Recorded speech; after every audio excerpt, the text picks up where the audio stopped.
kitab yang kita baca adalah kitab Tadhkirun Nas terkait dengan amalan-amalan salaf yang ditulis oleh Al-Habib Attas Al-Habsyi daripada kalam Al-Habib Ahmad bin Hasan Al-Attas. Dalam bab sebelumnya kita sudah masuk tentang pentingnya memakmurkan masjid. Ini bab bagaimana salafun saleh memiliki perhatian yang sangat luar biasa dan terutamanya masjid. Karena masjid ini adalah tempat yang paling Allah cintai di atas muka bumi. Bahkan dalam riwayat nanti semua masjid pada hari kiamat akan dikumpulkan, semua akan dihancurkan oleh Allah. Masjid-masjid itu tentunya yang dibangun atas dasar ketakwaan. Makanya kita jangan heran jika kita di Hadramut, ya, itu masjid banyak sekali. Masjid-masjid itu dibangun, masuk kita ke sana, sholat 5 waktu di sana, dapat niat i'tikaf. Akan tetapi untuk sholat Jumat tidak semua masjid, karena yang dipakai sholat Jumat itu disebut masjid jami. Jadi masjid itu dibangun, setiap rumah itu ada masjid di sampingnya. Jadi mereka itu memakmurkan masjid luar biasa. Di Tarim saja itu masjid lebih daripada 300 masjid di kota Tarim saja. Bagaimana di kota-kota yang lain? Ya, ini luar biasa. Kalau di Indonesia ini, sebagian ulama-ulama sepuh dulu membuatnya itu musola, bukan masjid, karena terkait dengan i'tikaf, masuknya orang perempuan ke masjid tidak dibenarkan jika dalam keadaan tidak suci, anak-anak juga begitu. Jadi mereka punya kebijakan, sudah kita bangun tempat ibadah, tetapi tidak dinamakan masjid, tetapi dinamakan musola. Itu berbeda dengan yang di Timur Tengah. Ya, tapi itu perintah Nabi SAW, bahwasannya kita diperintahkan untuk membangun masjid di setiap rumah, tempat sholat, artinya tempat ibadah. Kata ulama, kalau di kampung jelas sudah termasuk menjadi syiar agama, menjadi fardu kifayah, membangun satu tempat ibadah bersama, ya, disebut untuk menegakkan sholat berjamaah, dikumandangkan azan. Nah, kemudian masjid ini menjadi tempat berkumpulnya umat Islam. Jadi status itu di masjid itu tidak penting, karena semuanya hamba Allah.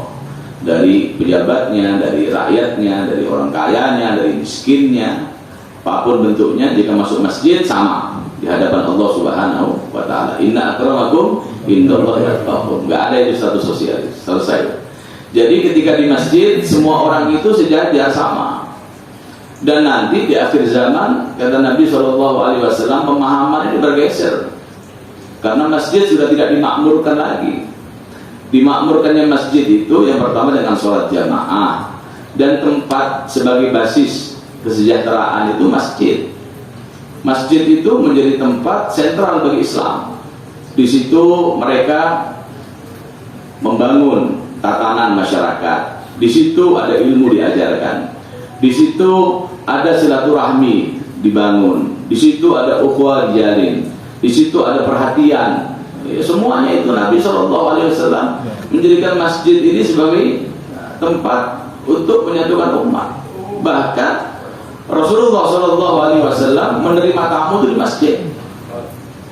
Delegasi-delegasi datang kepada Nabi itu di masjid, non muslim boleh. Jika mereka bersih, jika mereka masuk ke masjid, nggak ada masalah hukum dalam Islam. Non muslim masuk ke dalam masjid, kecuali Masjidil Haram. Setelah diharamkan oleh Al-Quran, orang-orang selain muslim dianggap najis. Innamal musyriki najas, ya. Ini terkait dengan hukum umum, tetapi disunahkan setiap rumah kita ada tempat sholat khusus. Sehingga apa? Tempat sholat khusus itu akan menarik kita untuk senantiasa beribadah kepada Allah Subhanahu wa Ta'ala. Jadi rumah itu kalau ada dapur, ya kalau kita lihat dapur pengennya apa? Pengen makan gitu.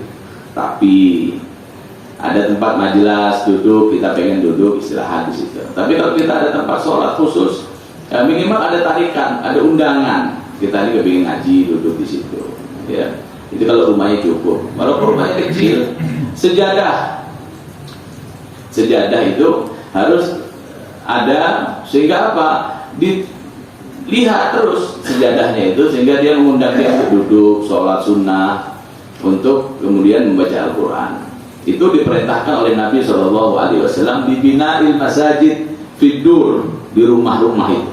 Tidur itu ada dua artian. Yang pertama di kampung, yang kedua di setiap rumah, sebagai tempat yang dikhususkan untuk melakukan ibadah, sholat berjamaah bersama keluarga.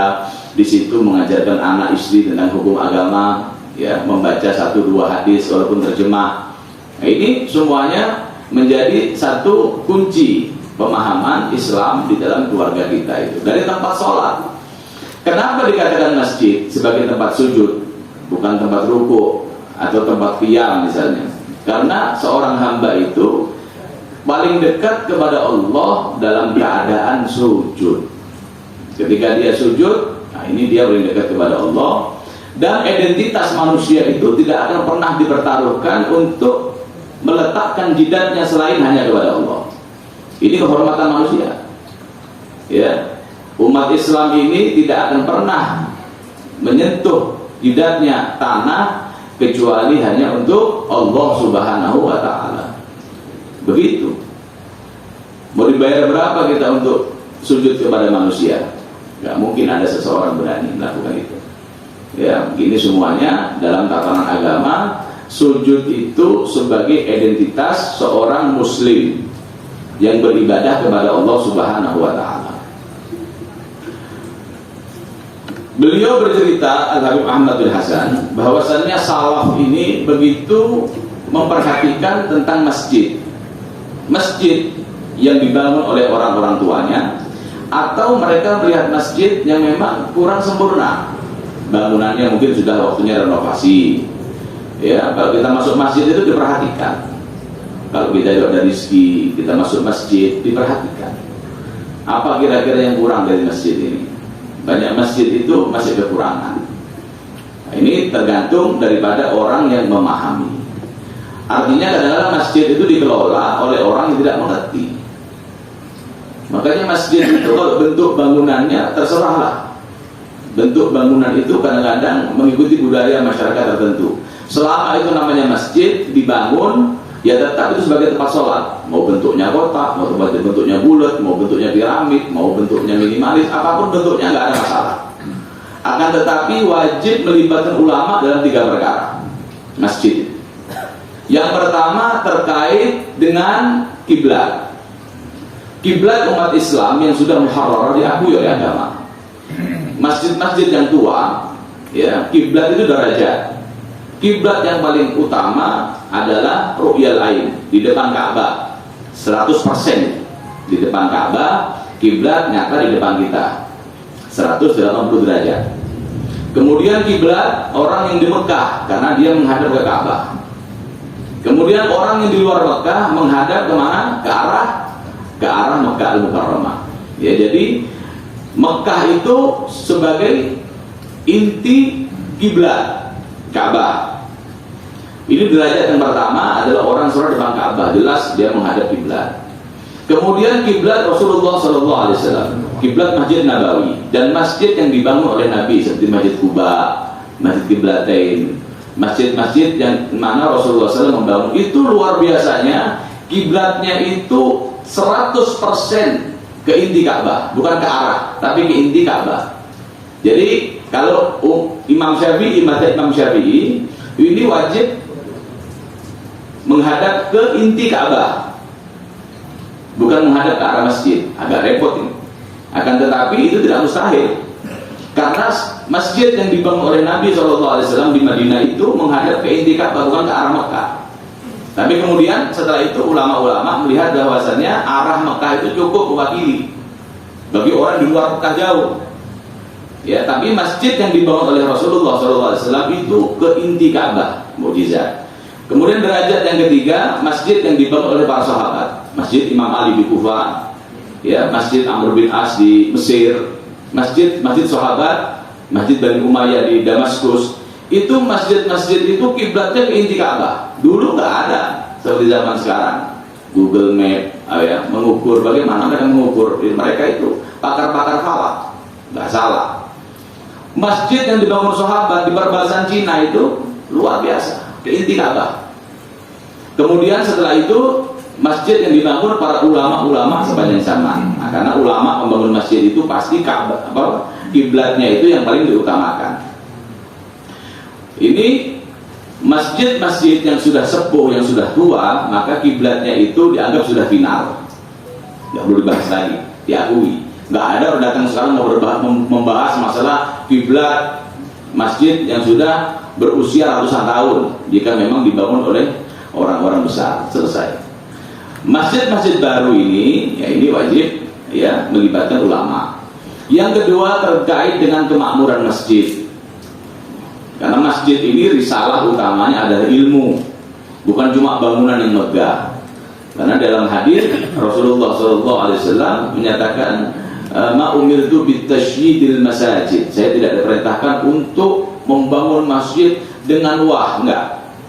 Ya, artinya bukan larangan, tetapi risalah utama masjid adalah ilmu. Bagaimana orang itu masuk ke dalam masjid, menghadap ke kiblat, menghadap ke arah imam di mihrab, itu semuanya dengan ilmu, sholatnya, ibadahnya. Keluar dari masjid dapat ilmu. Sekarang banyak masjid terbengkalai. Di akhir zaman begitu. Masjid-masjidnya luar biasa, tapi ya nggak ada ilmu, nggak ada lagi di sana. Jadi ini menunjukkan bahwasannya masjid itu menjadi sarana utama. Yang ketiga, terkait dengan kebersihan masjid, kamar mandi masjid, harus bertanya kepada ulama. Ada masjid-masjid dibangun, tetapi sistem kamar mandinya mengadopsi sistem pasar misalnya, sistem mall misalnya, haram. Siapa yang mengatakan boleh? Masjid dibangun, kemudian di luar itu dibangun berjajar, orang kencing berdiri di situ. Itu kan sistem bukan sistem Islam. Sistem di mana orang kencing berdiri, membuka aurat. Ya, dalam satu riwayat yang sahih, Allah itu paling murka kepada orang yang berbicara ketika buang hajat. Dua orang berdekatan dan berbicara dan membuka aurat, ini paling Allah murkai. Jelas itu sudah. Membuka aurat, kemudian ngobrol, kemudian juga menunjukkan tidak ada sedikit pun rasa malu, ya. Tidak ada. Orang kencing itu maaf. Kadang-kadang tentu di situ dengaran orang semua. Gimana ceritanya? Ada masjid besar, megah, kemudian sistemnya begitu, ini sangat banyak di mana. Artinya mereka ini bodoh semuanya. Mereka tidak ngaji, tidak tanya. Sekarang dia bilang ini kan untuk supaya tempat itu kita kondisikan supaya cukup kamar mandi itu. Siapa yang bilang? Kalau alasannya begitu, coba lihat Masjidil Haram. Masjidil Haram itu tangan ulama dunia itu ada di sana, dilibatkan. Dalam setiap tahun pemugaran, setiap rezim berganti, semua mereka itu punya tangan untuk membangun Masjidil Haram. Ya, para raja-raja itu dari zaman sahabat Nabi SAW, perhatian kepada Ka'bah sampai zaman sekarang ini.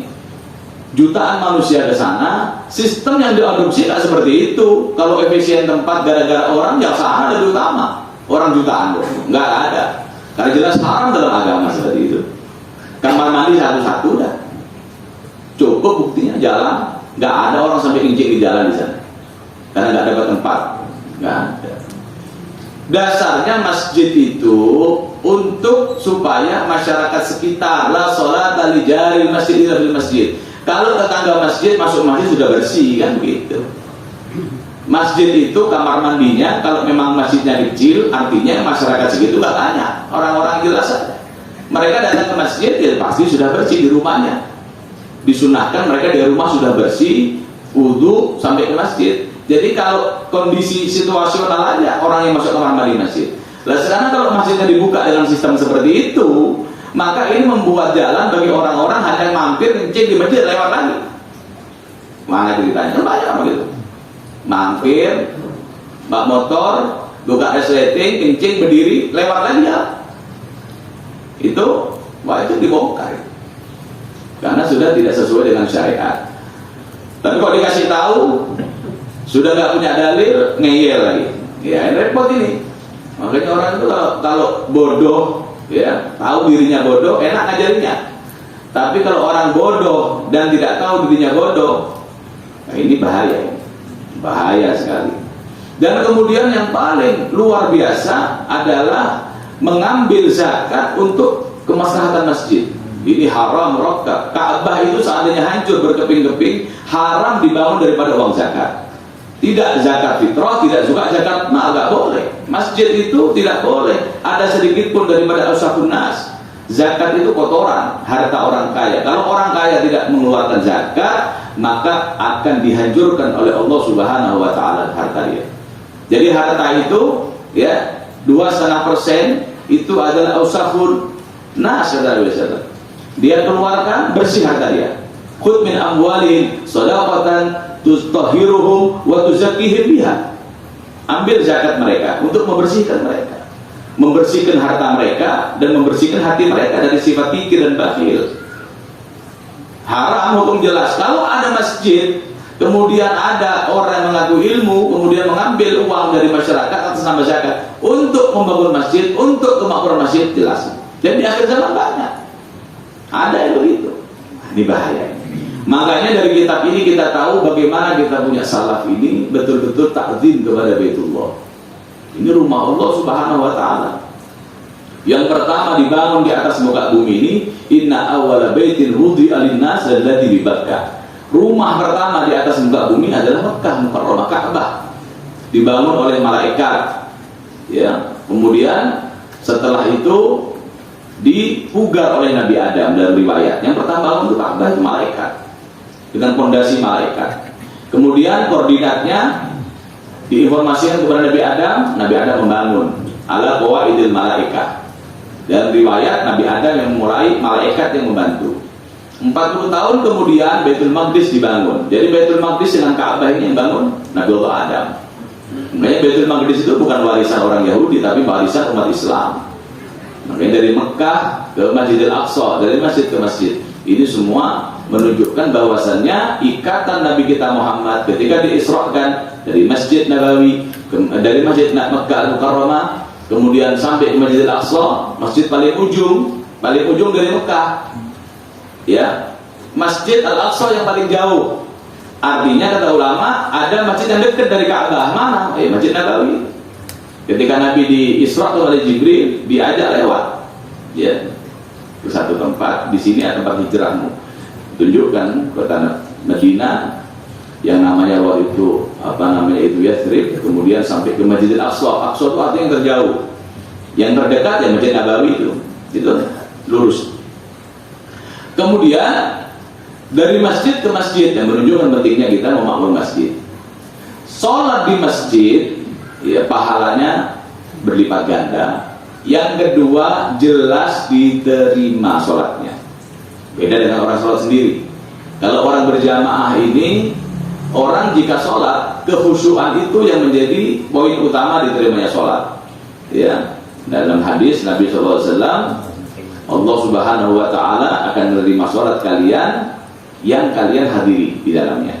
Ya. Jadi hadir kita di dalam sholat, adanya kita, khusyuknya kita, itu nilai sholat kita. Kalau kita khusyuknya di qiyam, ya qiyam kita dapat. Khusyuknya di rukuk, ya rukuknya kita dapat. Kalau sholat sendiri, nah itu berat. Tapi kalau sholat berjamaah, mungkin imam khusyuknya di qiyam, ada makmum khusyuknya di rukuk, ada yang khusyuk di i'tidal, ada yang khusyuknya di berserakan, itu dikumpulkan, kemudian diterima sholatnya oleh Allah. Minimal kata Nabi, ijtima mereka, perkumpulan mereka itu, walaupun cuma 2 orang, namanya jamaah itu kan 1 orang cukup di belakangnya. Semakin banyak semakin afdal. Minimal daripada berkumpulnya mereka sholat berjamaah ini diterima oleh Allah Subhanahu wa taala. Al-Habib Ahmad bin Hasan menceritakan, lihat pendapat ulama tentang merenovasi masjid, menambah bangunan di masjid. Ada perbedaan ulama. Ada yang mengatakan nggak diizinkan sampai betul-betul rusak misalnya, betul-betul nggak bisa difungsikan untuk menambah, membongkar, kemudian merenovasi, mempercantik. Ini ada khilaf di antara ulama. Yang jelas bahan bangunan dari bangunan yang sebelumnya tidak boleh dibuang. Ya, bangunan misalnya dia bentuknya bekas puing-puingnya wajib dijadikan pondasi juga, diuruk di bawahnya. Kalau masjid mau dihancurkan, yang bisa dimanfaatkan wajib dimanfaatkan. Kalau tidak bisa dimanfaatkan untuk masjid yang baru, maka dijual, uangnya buat kembali ke masjid. Begitu, nggak boleh dibagi-bagi sama tetangga, nggak boleh. Wajib dari masjid ke masjid juga, nggak boleh sama sekali. Itu milik masjid. Yang sudah nggak bisa dibuang. Apa misalnya kayak sisitan-sisitan kayu yang sudah nggak mungkin, apa mau dijual nggak mungkin, dikasih orang juga nggak bisa dimanfaatin, mau diapain? Ditaruh di masjid juga ya sudah, buang. Ya begitu caranya. Ditanam juga nggak mungkin. Yang ditaruh di bawah fondasi itu adalah puing-puingnya. Yang bisa dimanfaatkan maksimalkan harus, nggak boleh ada sesuatu yang terbuang. Kemudian direnovasi, dipercantik, nggak ada masalah. Ada khilaf di antara ulama. Beliau mengatakan, mereka yang mengatakan renovasi masjid dalam kondisi tertentu ya tidak diizinkan sampai betul-betul dibutuhkan. Misalnya dananya banyak, masjid ini bagaimana mau dibangun supaya lebih luas lagi? Nah, ini ada khilaf di antara ulama. Kalau menurut kalam Imam Ahmad bin Hasani, beliau mengatakan kita mengambil dari ruang lingkup yang lebih besar.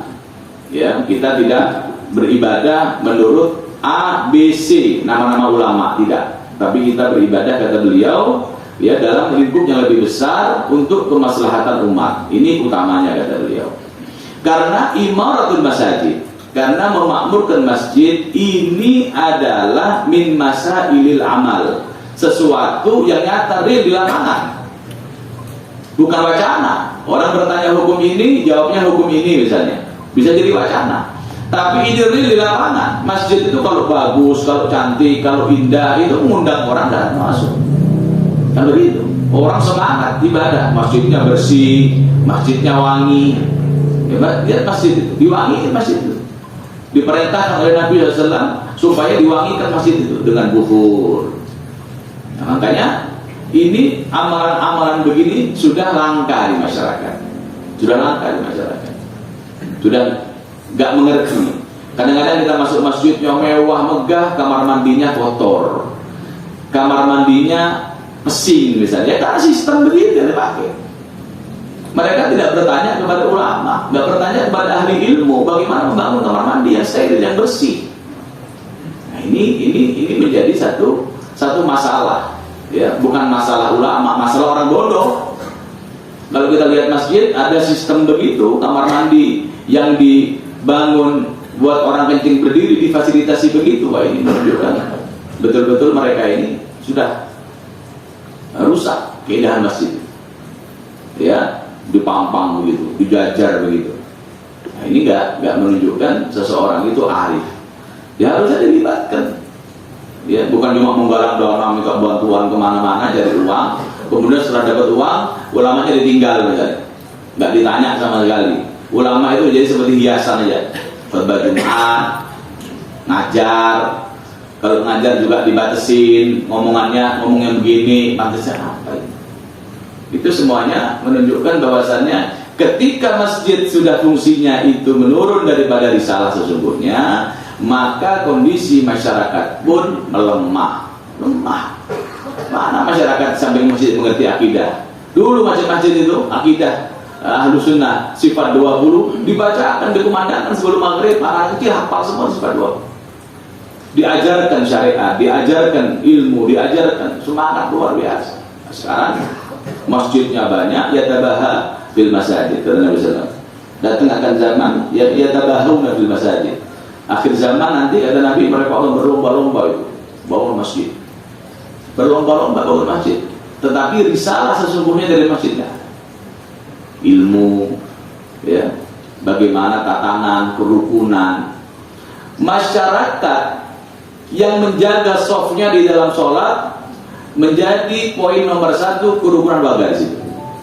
Itu sudah disebutkan Nabi SAW. Rapikan soft kalian supaya hati kalian tidak bercerai-berai. Ajib. Dan itu dibuktikan. Semua orang yang softnya di dalam sholat rapi, ya, soft itu dengan pundak bukan dengan mata kaki. Kaki orang nggak sama. Ya, panjang pendeknya dengan pundak. Nggak tahu rapat, sedang aja. Yang penting nyaman. Softnya rapi, ini menunjukkan masyarakat tersebut pasti akan makmur. Sudah begitu. Hatinya Allah ikat dengan kerukunan. Sekarang orang masjid di sampingnya besar, kenal enggak sama tetangga ya? Ada apa? Kadang masjidnya di sini, orangnya datang dari kampung yang lain misalnya. Bukan orang situ lagi yang sholat. Ini semuanya menunjukkan hati ini sudah enggak rukun. Hati ini sudah bertolak belakang. Risalah masjid itu luar biasa luas. Ya. Yang pertama, salaf adalah memakmurkan masjid. Dimakmurkan yang pertama dalam Al-Quran itu innama ya'muru masajidallah man amana billah wa aqama shalah wa ata zakah wa lam yakhsha illallah wa asa ulaika an yakunu minal muhtadin. Ya, dalam Al-Quran innama ya'muru masajidallah. Mereka yang mampu memakmurkan masjid, memakmurkan itu dengan dua artian. Memakmurkan fisik masjid dengan merenovasi, dengan membangun, fasilitasnya diperbaiki, yaitu memakmurkan secara fisik. Memakmurkan secara ma'nawi, sholat berjamaah di situ, mengisi pengajian di situ, hadir di pengajian. Bahkan dalam hadis Abi Umamah, dalam waktu Imam Malik, Nabi SAW mengatakan, wada ila masjid la yuridu illa an yu'allima ilman aw yata'allamahu a'tahu Allah ajra hijjatin tamat hijjatuh. Dalam satu riwayat kata Rasulullah, orang yang datang ke masjid, kata Nabi, datang ke masjid rumah Allah. Dalam riwayat majelis ta'lim, majelis ilmu, datang niatannya tidak ada kecuali untuk mengajar dan belajar. Allah akan berikan setiap dia berjalan masuk ke dalam Baitullah pahala orang yang haji mabrur. Pahala ya, bukan gugur haji bagi dia. Karena tidak ada yang lebih Allah cintai daripada ilmu. Wa qul rabbi zidni ilma, dalam surat Thaha, Nabi tidak pernah Allah minta untuk meminta apapun urusan dunia kecuali ilmu. Karena dengan ilmu dia akan semakin kenal dengan Allah Subhanahu wa taala. Karena ilmu tanpa batas. Ilmu ini kaitannya dengan rahmat Allah tanpa batas.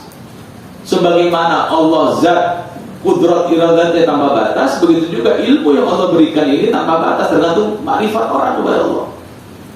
Orang tergantung ilmunya di sisi Allah Subhanahu wa taala. Ilmu itu tanpa batas. Ya. Makanya Nabi disuruh untuk meminta tambahan ilmu. Wa qul rabbi zidni ilma. Katakanlah oleh Muhammad, Rabbi, Tuhanku, tambahkanlah ilmu bagiku. Nah, kita terus minta ilmu, tambahan ilmu. Enggak ada orang mengaku alim. Setiap orang di atas lebih alim lagi. Innama utitu minal ilmi illa qalila. Ilmu kalian sedikit kata Allah Subhanahu wa taala. Nabi Allah Musa dengan Khidir, ketika Nabi Allah Musa akan belajar, diberi permisalan, diambil jarum, kemudian dicelupkan, diangkat lagi, setetes air dari jarum itu yang kembali ke laut. Ya Musa, sesungguhnya misal ilmuku dan ilmu semua makhluk dibanding ilmu Allah seperti setetes air yang kembali ke samudra. Jadi tidak ada, nggak punya ilmu. Ilmu pun dari Allah, kembalinya pun kepada Allah. Itu ambil setetes supaya orang itu mengerti, oh segini keadaannya. Jadi beliau mengatakan memakmurkan masjid ini adalah masalah yang menjadi bahan para ulama besar. Jangan kaku kata beliau. Karena masjid ini urusannya amal, urusannya supaya orang nyaman. Silahkan buka kitab, belajar ilmu, perluas makrifat, ya, sebagaimana di kitab Fatwa Ibnu Rif'ah, sebagaimana kitab Qadhi Husain, Al-Bayan Al-Imrani. Ini semuanya kitab-kitab besar yang wajib dirujuk supaya tidak kaku ketika ada orang akan merenovasi masjid, dilarang karena merasa oh, ini bekas yang dulu ini bagaimana nanti? Ya, bekas yang dulu tetaplah, mau mana?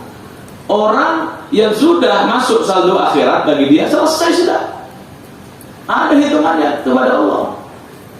Amal sedikit aja kalau sudah kita lakukan untuk ibadah itu sudah jangan diingat-ingat oleh Allah. Fala tamnun tastakthir, jangan sekali-kali mengungkit amalmu di dalam urusan ibadah. Iya, kalau kita taruh uang di bank, kita hitung saldo kita kurang apa nambah. Dan kalau ibadah kita masuk hitung-hitungan kepada Allah, bagaimana kan? Riya namanya tuh. Kalau gitu. Kalau orang sudah beramal untuk Allah, ya, apalagi amalan besar, itu tidak mungkin melupakan. Sudah itu di saldo akhirat kita, sudah kita kaya di akhirat nanti. Nah, ini menunjukkan bahwasannya tidak ada amalan yang lebih utama daripada memakmurkan masjid. Contohnya kata beliau, jangan seseorang itu berlambat-lambat jika dia punya rezeki dan dirasa diperlukan masjid. Nah, silahkan kata beliau, lakukan. Kata beliau dulu Habib Ahmad Al-Muhdar itu kalau sudah merasa urusannya itu macet, urusannya itu susah, beliau ini tokoh masyarakat yang disegani. Kalau beliau rasa pemasukan rizki itu mulai berkurang karena beliau buka rumah 24 jam, beliau langsung cari masjid terdekat, renovasi masjid. Ini sudah sebelah sana, terus itu gerakan beliau. Begitu beliau memulai renovasi rumah Allah, maka terbuka keran rizki dari segala penjuru. Tapi kata beliau, ini membutuhkan niat solehah, niat. Nah, niat ini kan bukan amaran orang awam. Niat ini harus dipandu oleh ulama. Datang kepada Imam Al-Haddad, orang membangun masjid. Kata Imam Al-Haddad, kamu sudah siap bangun masjid? Siap Habib. Dana sudah kami persiapkan, kami sudah punya dana yang cukup. Bukan itu kata dia. Siapkan hatimu, niatmu. Seandainya masjid yang kau bangun ini besok diumumkan bukan dari uangmu, bergerak gak hatimu? Hatimu gimana? Masjid yang kamu bangun kemudian besok dinisbahkan namanya bukan kepada kamu, kepada orang lain, hati kamu gimana?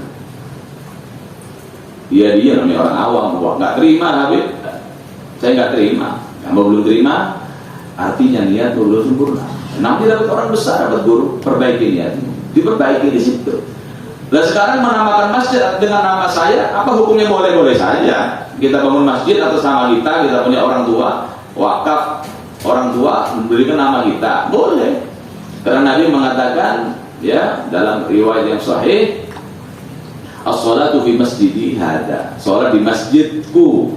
Menisbah masjid kepada beliau boleh juga menjadi dasar hukum menamakan masjid. Tetapi afdolnya tidak begitu, dinamakan dengan nama-nama yang bersambung kepada Allah, Baitur Rahman, Baitur Rahim, Baitullah, yang gitu ya. Karena apa? Kita punya saldo akhirat tidak akan hilang.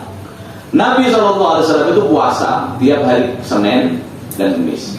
Ketika ditanya tentang hari Kamis, beliau mengatakan hari Kamis ini adalah waktu amal dipertontonkan kepada Allah. Ya, pertontonkan kepada Allah. Saya pengen saya berpuasa. Dan juga amal umat ini disodorkan kepada Nabi SAW. Uridat alaiya amal ummati. Semua amal umatku itu disodorkan kepada aku. Nabi lihat amal umatnya. Tidak Nabi lihat amal yang paling dimurkai oleh Allah, dosanya besar sekali, seperti orang yang hafal ayat Al-Quran kemudian melupakannya. Dalam tafsiran ulama artinya hafal Quran terus dia lupa. Orang hafid Quran terus dia nggak pernah mutola'ah, nggak pernah dibawa ngaji, nggak pernah dibawa sholat, hilang hafal Qurannya. Ini Allah paling murka sama dia. Allah sudah kasih hadiah terbesar, seperti orang dikasih mahkota kebesaran di kepalanya, dia campakkan. Ya Allah. Ya, yang kedua ditafsirkan orang yang sudah mengerti agama tapi dia tidak mau untuk beramal. Kita sudah tahu bagaimana pentingnya masjid, bagaimana kita tahu pentingnya berbakti kepada orang tua, bagaimana kita tahu pahala kebaikan, husnudzon, hati bagus, bersih, tapi kita enggak. Terus kita dalam penyakit kita. Ini orang yang paling Allah murkai. Setelah dia tahu, tapi dia enggan untuk mengerjakan apa yang dia tahu. Yang kedua, amal yang paling besar pahalanya apa? Orang yang mengambil kotoran di masjid dia bawa keluar. Kotoran itu Nabi gambarkan qadar. Kodrat itu kotoran mata. Mana sih ukuran kotoran mata kecil? Bagaimana kalau kotoran masjid itu plastik misalnya? Ya, kata ulama, masjid itu tempat paling steril di atas muka bumi. Jadi kalau kita ke masjid, kita bawa tisu, masuk kantong kita lagi. Kita buka botol aqua di masjid, plastiknya masuk kantong kita. Jangan taruh di masjid. Membersihkan masjid, mengambil kotoran sedikit, pahalanya paling besar kata Nabi SAW. Ulama mengatakan, kalau kita mengangkat sesuatu dari masjid, kotoran kita akan buang, kita disunahkan untuk membaca la ilaha illallah. Karena Nabi mengatakan iman itu 70 sekian bagian. Yang paling tinggi derajatnya la ilaha illallah, yang paling ringan derajatnya adalah orang mengambil gangguan di jalan, mengambil kotoran di jalan. Jadi artinya mengambil kotoran, ya, ini adalah derajat keimanan. Pahalanya paling besar, tambahkan kalimat la ilaha illallah. Di masjid, di jalan kita lihat ada batu atau ada apa, kita ambil la ilaha illallah, kita singkirkan, pahalanya besar. Dulu Al-Habib siapa namanya, Muhsin bin Umar, cucu Sahih Ratib, ya. Beliau ini bercerita, saya ini mimpi saya mati, ya. Mimpi ini adalah risalah ilahiyah. Kenabian itu, ya, Nabi sabdakan adalah 46 bagian.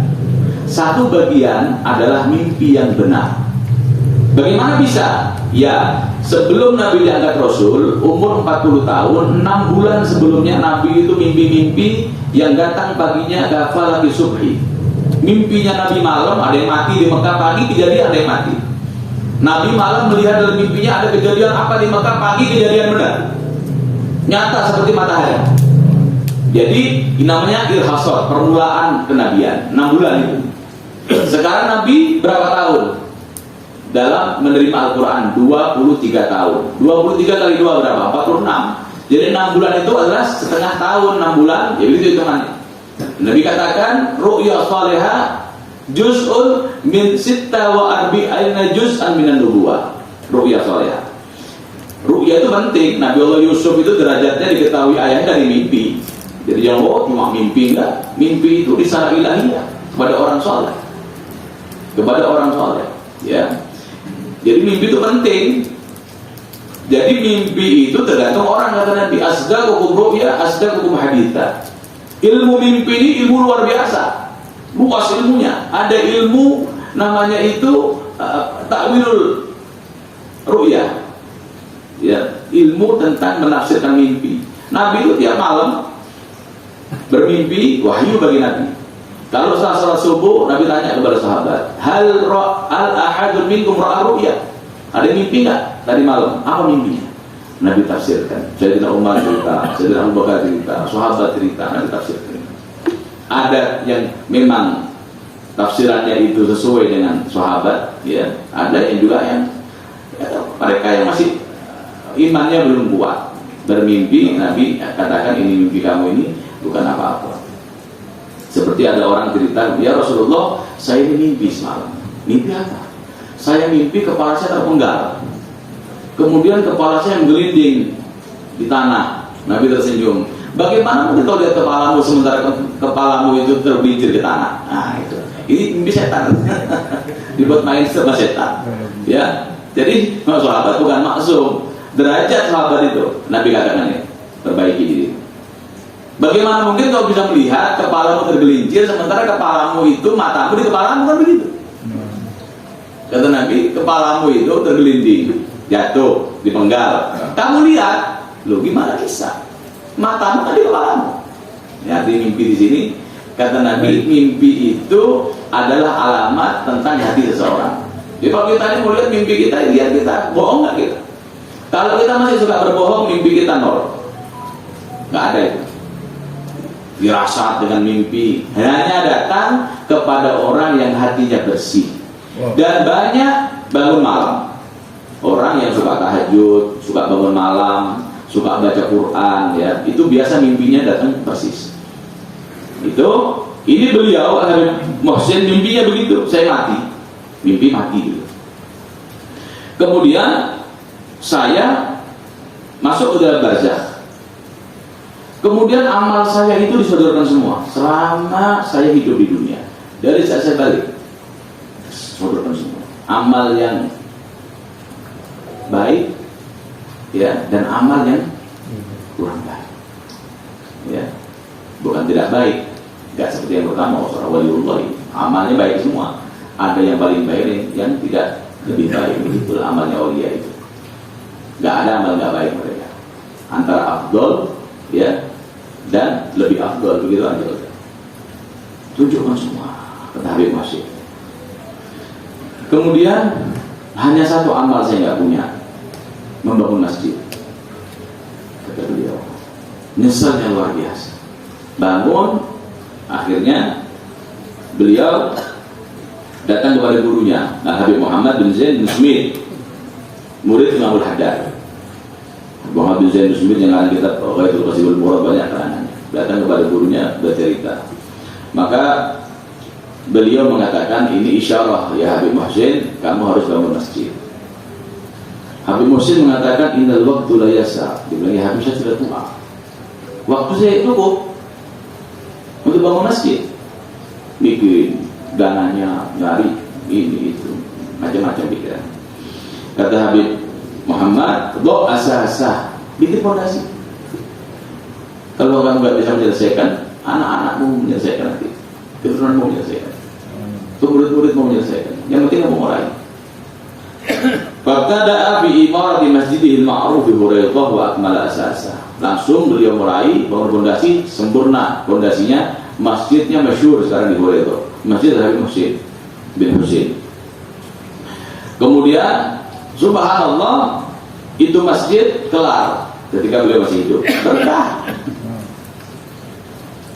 Bangun, terus beliau persiapkan wakaf untuk masjid ini. Jadi masjid ini harus ada itu juga yang membackup wakaf dibangun, ya. Ini sedekah jariyah, gitu kata Nabi SAW.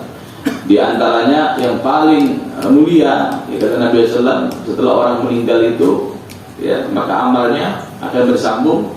Di antaranya itu man 'allama ilman, orang yang mengajar ilmu, ya. Waman bana masjidan, orang yang bangun masjid.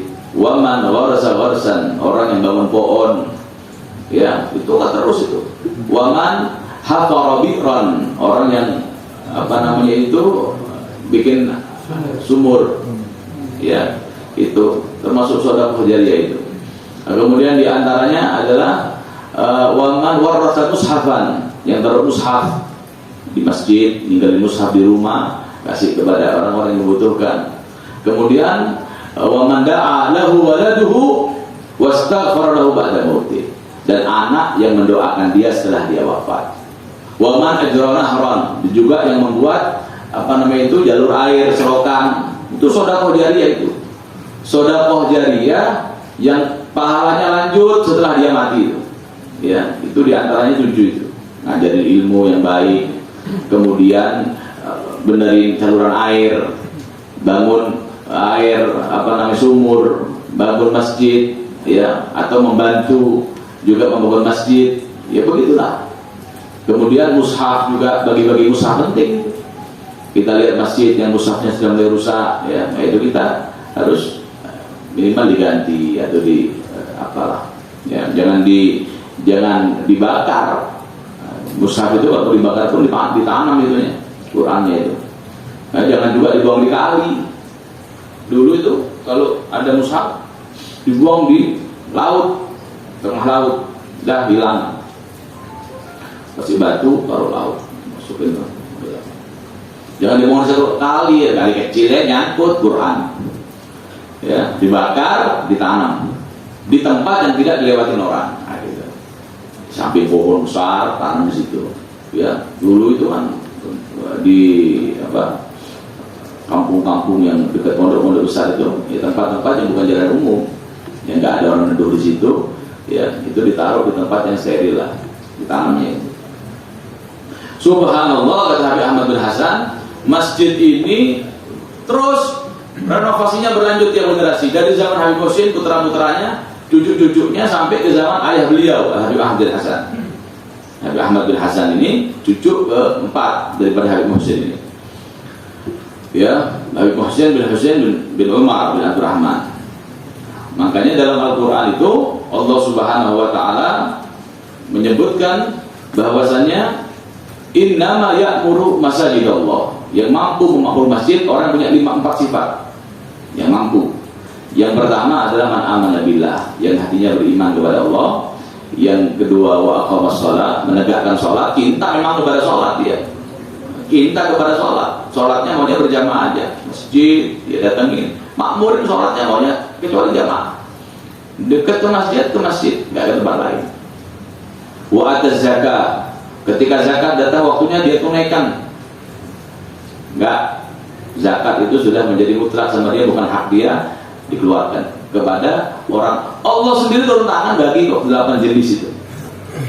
Bukan Nabi yang membagi. Kemana zakat ini disalurkan? Allah sendiri dalam Al-Quran dalam surat Taubat 8 jenis manusia itu. Kemudian walam yakhsha illallah, dan sifat mereka menyampaikan kebenaran tanpa takut kepada risiko apapun. Dengan caranya ya, kebenaran itu disampaikan dengan dikemas, dengan disampaikan tegas, dengan terang-terangan, disampaikan dengan surat, disampaikan dengan surat kaleng. Yang penting yang namanya kebenaran disampaikan siapapun, bagaimanapun caranya, nilainya sama di hadapan Allah. Kebenaran itu disampaikan, ya, itu kebenarannya sama nilainya, sampai kepada telinga yang memang menjadi sasaran nasihat. Walam yakhsha illallah, tetapi yang paling tinggi derajatnya mereka yang tidak takut kecuali kepada Allah. Siapa mereka? Ya, afdhalul a'mal, apa namanya itu? Afdhalul a'mal kata Nabi sallallahu itu qaulul haq inda sultanin dhalim. Dalam riwayat sultan yang jahil, berbicara terang-terangan di hadapan penguasa yang dhalim. Terang-terangan, berhadapan, 4 mata dia sampaikan.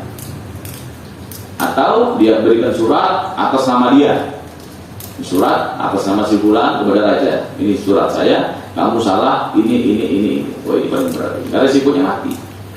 Kalau ada orang begitu, kata Imam Nawawi, derajat yang paling tinggi adalah mereka yang mampu melakukan itu. Kalau disiasati, ya, didudukin, dibisikin, dirangkul penguasanya, itu siasat tuh namanya. Namanya ada metode, beda-beda metode. Tapi yang langsung potong kompas yang paling berani ini, ya. Tapi syaratnya orang yang alim, yang tahu dalil. Kalau nggak tahu dalil, ya diribes dia. Ya, harus tahu dalil, yakin dia perjuangannya, rata-rata dia selamat. Kemudian masjid itu sampai sekarang makmur. Ketika datang Habib Ali Habsyi ke Hurairah, ya, beliau datang ke masjid Habib Ahmad bin Hasan, masjid kakeknya ini, yang dimakmurkan terus, renovasi terus jalan itu, luar biasa makmur, menjadi tempat para ulia, tempat ulama, menjadi berapa generasi itu, ya, dari menaruh pondasi selesai di zaman beliau. Jadi ternyata begitu. 3 orang ini kata Nabi yang pasti Allah akan bantu, pasti Allah akan bantu. Orang mau menikah, bingung, ya kata Nabi, sudah, yang penting kamu memang niat bekerja, mau menjadi orang yang baik, berumah tangga, ya sudah, pasti dibantu oleh Allah semuanya. Yang kedua, orang yang bangun rumah, apalagi rumah Allah Subhanahu wa Ta'ala, dibantu. Dan musafir, orang musafir itu sudah pasti Allah bantu. Dalam hadis, idza law aliman nas lutfa bil musafir la asbahan nas kulluhum musafirin. Kalau orang tahu bagaimana bantuan Allah kepada orang musafir, maka orang semuanya akan musafir terus. Orang senang Allah bantu, mudahi urusannya. Ya, jangan takut, ntar jalan di mana ya? Cukup buat ongkosnya. Sambil tidur di mana ya? Sambil orang sudah jalan kebuka semua. Itu mujarab. Masjid Hurairah itu diziarahi oleh Habib Ali Habsyi, dan beliau mengubahkan satu kalimat yang menunjukkan berkahnya masjid ini. Raudhul haqqi wal amal. Ini adalah ladang daripada kebun-kebun kebenaran dan ilmu. Subhanallah. Beliau tuliskan itu. Kemudian yang kedua, beliau tuliskan juga namanya lahak ala hafatil anwar. Cahaya yang muncul dari tempat ini, yang menyinari ke segala penjuru. Yang kedua, uqimat ala taqwa mabadihi kulliha. semua sendi-sendi masjid ini dasarnya adalah ketakwaan kepada Allah Subhanahu wa Ta'ala. Ketika aku, kata beliau, Habib Ahmad, merenovasi masjid ini sudah selesai, saya bermimpi Al-Habib Abdullah bin Alwi Al-Haddad, Sahibul Ratib. Habib Ahmad bercerita, saya mimpi Imam Haddad datang dan beliau minta saya tunjukkan di mana masjid yang baru saya renovasi. Saya tunjukkan dan beliau berputar di masjid itu. Dan beliau senang betul, kelihatan bahagia, senang. Ya, saya tunjukkan ini pintunya, ini jendelanya. Saya tunjukkan dalam mimpi itu mulai detail masjid yang baru direnovasi. Kemudian kegembiraan Sahibul Ratib itu saya rasakan sampai terbangun. Itu gembira luar biasa, berkah ya orang tua itu kita ini semuanya luar biasa. Nah, kemudian beliau mengatakan masjid yang dibangun itu direnovasi banyak profil-profil, gambar-gambar, ya namanya sudah masuk orang-orang dari luar Hadramaut waktu itu. Beliau mengatakan, saya kalau ditanya, ya suka enggak dengan apa namanya, beliau buta ya Ahmad bin Hasan ini, ya dikasih tahu Habib ini warna-warna begini sudah ada dalam relief ini masjid yang baru dibangun nih, ya, sudah dari luar sudah mulai ada campur tangan ya. Beliau mengatakan, saya pikir nggak perlulah, kata beliau. Kalau saya nggak perlulah. Tapi ya sudah. Kalau mereka niatnya takzim kepada syiar Allah, supaya masjid ini lebih menarik, lebih bagus, lebih enak dipandang. Karena di Hadramaut ini adatnya nggak sama di luar. Hadramaut di ujung-ujung itu berdekatan model adatnya. Jadi kalau ada yang sesuatu yang baru itu terlihat mencolok beda. Saya nggak mau itu beliau. Ya Hadramaut ini harus steril daripada itu. Tapi kalau sudah cuma sedikit-sedikit, beliau hanya juga sudah jadi. Ya, Allahu a'lam bishawab. Ini adalah salah satu berkah. Insyaallah berkah kita mendengar salaf ini, kita akan diberikan barakah oleh Allah Subhanahu wa Ta'ala. Amin ya rabbal alamin. Al-Fatihah.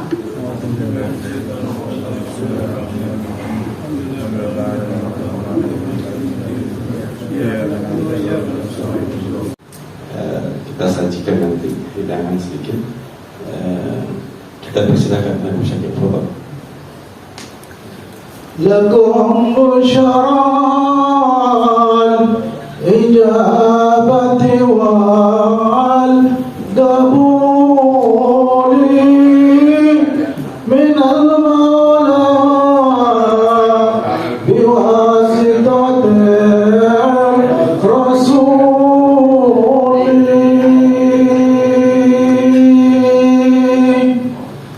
Lakum busyran ijabati wal qabuli minal maula biwasitati rasuli.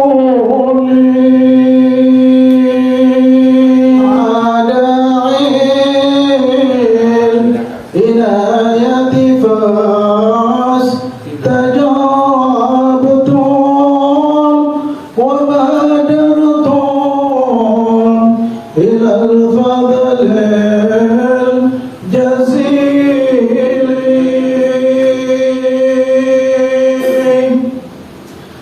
Wasaltum faj dama'tum wa tasaltum fakana waslu faidatan usuli.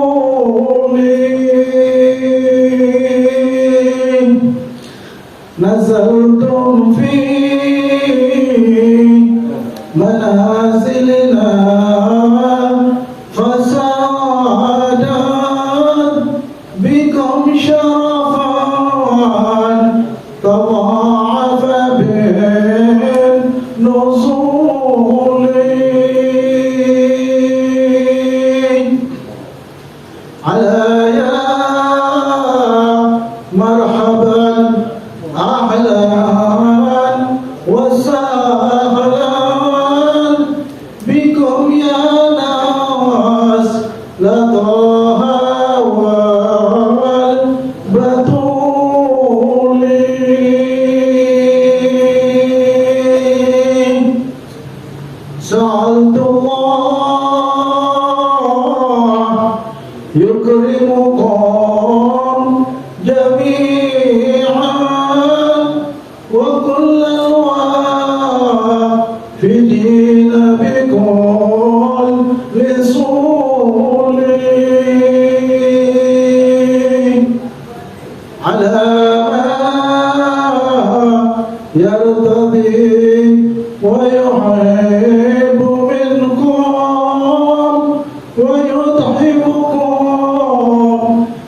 بالإحسان والطول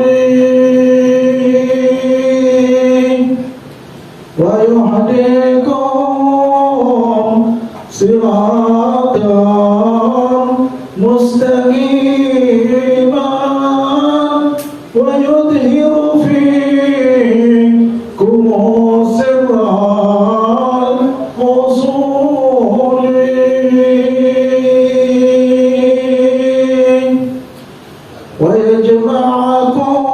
ويجمعكم على التقوى ويحيي بكم سيرا جابذة الفحول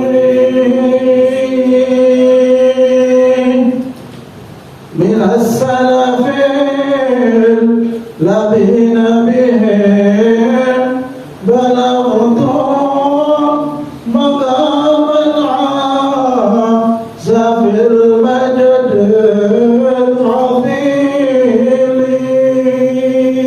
العظيم بحرمة سيد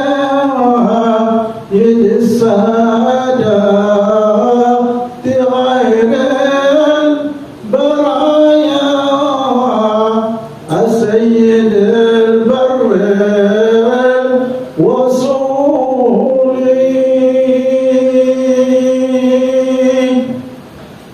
إمام المرسلين وخير عبد كريم كامل فرد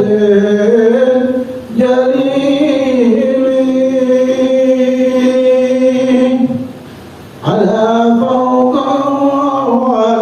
الأولى حتى تعالى وحاز مراتب الشرف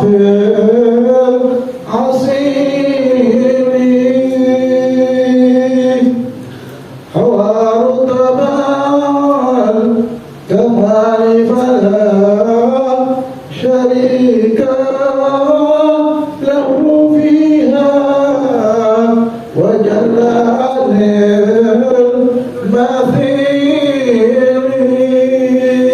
المثيل جموع شرفت فيها فروع قد استصلت بضاها والبتول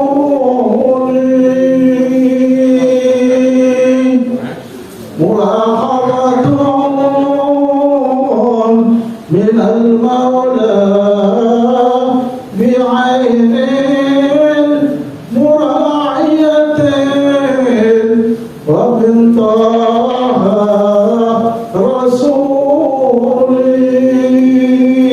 رسولي عليه الله صلى ثم عاد وصحبه بالغدايا والعسير اللهم صل وسلم وبارك عليه وعلى آله Santo, Mas.